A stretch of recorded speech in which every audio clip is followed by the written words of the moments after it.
Der kommer lige en lille video mere her, som dem der har været inde og se videoen med den vips, der er en lille smule udfordret med vipse.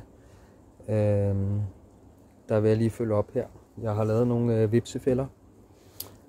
De er nemme at lave. Vores honningbøtter.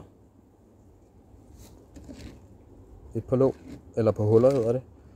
Det er jo bare lige at tage et eller andet rundt og varme op og stikke igennem. Jeg har valgt at lægge en pølse ned i.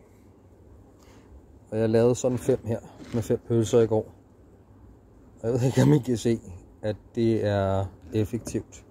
Men det har ikke kun været effektivt i den der. Jeg vil sige, der er sådan pænt meget vips i det fra i går aftes af og så til nu. Og der har været fuld gang i bierne i dag.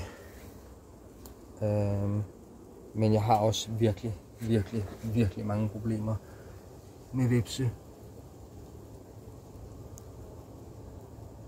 Overalt de søger efter de bier, der kommer hjem med lidt for meget honning i maven.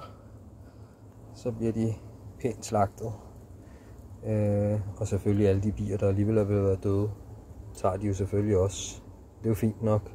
Problemet er bare, at de sætter sig foran staderne og sværmer rundt.